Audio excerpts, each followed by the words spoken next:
প্রথমবার ক্ষমতায় বসেই ভেঙেছিলেন অনেক রীতি, এমনকি ঐতিহ্য ভেঙে প্রথম বিদেশ সফরের জন্য বেছে নিয়েছিলেন সৌদি আরব। এবারও নিজের প্রথম বিদেশ সফরের জন্য সৌদি আরবকে বেছে নেওয়ার ইঙ্গিত দিয়েছেন ট্রাম্প। তবে হঠাৎ করে ট্রাম্পের এই সৌদি প্রীতির কারণ কি, তা নিয়ে জেগেছে সন্দেহ। বিশেষ করে এর আগে ট্রাম্প প্রশাসনের মধ্যস্থতাতেই ইসরায়েলের সঙ্গে বন্ধুত্ব করেছিল কয়েকটি আরব দেশ। সৌদিকেও সেই দলে প্রায় ভিড়িয়ে ফেলেছিল যুক্তরাষ্ট্র। এবার তাহলে কি আশায় সৌদির সঙ্গে সখ্যতা বাড়াতে চান ট্রাম্প? বিস্তারিত থাকছে আহমদুল্লাহ শিকদারের প্রতিবেদনে। শপথ নিয়েই শতাধিক নির্বাহী আদেশে সই করে যুক্তরাষ্ট্রকে ওলটপালট করে দিয়েছেন ট্রাম্প। এবার সৌদি সফর নিয়ে যে মন্তব্য করেছেন তিনি, তাতে বোঝা যাচ্ছে যুক্তরাষ্ট্র তার নীতিতে ব্যাপক পরিবর্তন আনবে। ইডেন বে কক্সবাজার সমুদ্র সৈকতের উপর নিজেদের একটি ঠিকানা। মাত্র ৫ লাখ টাকায় আপনিও হয়ে যেতে পারেন এই হোটেলের মালিক। ২০১৭ সালের ওই সফর নিয়ে সোমবার সাংবাদিকদের প্রশ্নের মুখে পড়েন ট্রাম্প। তখন তিনি জানান শত শত কোটি ডলারের অস্ত্র কিনতে চেয়েছিল সৌদি আরব, আর তাই তখন তিনি রিয়াদ গিয়েছিলেন। এবারও তেমন কিছু ঘটলে সৌদি আগে যাবেন তিনি। ৮ বছর আগের ওই সফরে বিশ্ব ঐতিহাসিক একটি ছবি দেখতে পেয়েছিল।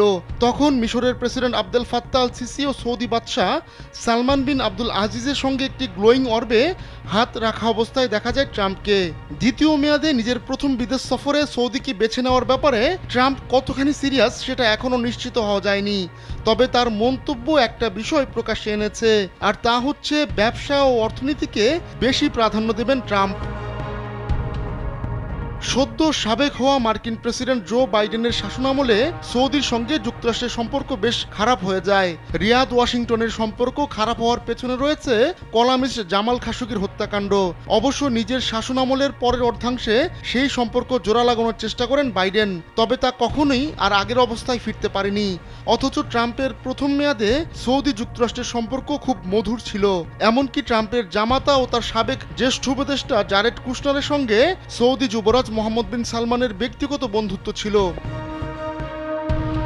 সৌদি এজেন্টরা খাশোগিকে হত্যা করলেও ট্রাম্প এ নিয়ে নিন্দা জানাননি। আবার সাবেক ট্রাম্প প্রশাসন রিয়াদের সঙ্গে সম্পর্ক খারাপও করেনি। এমনকি সৌদি নেতৃত্বাধীন ইয়েমেন যুদ্ধে যুক্তরাষ্ট্রের সমর্থন বন্ধে কংগ্রেসের পদক্ষেপকেও ঠেকিয়ে দিয়েছিল ট্রাম্প প্রশাসন। এই দফায় ক্ষমতা গ্রহণের আগেই সৌদি আরবে একটি বিলাসবহুল টাওয়ার বানানোর কাজ বাগিয়ে নিয়েছে ট্রাম্প অর্গানাইজেশন। ২০২০ সালে প্রেসিডেন্ট নির্বাচনে হেরে যাওয়ার পর সৌদির সার্বভৌম সম্পদ তহবিলের প্রধান ইয়াসির আল রুমাইয়ানের সঙ্গেও ট্রাম্পকে বেশ কয়েকবার দেখা গেছে।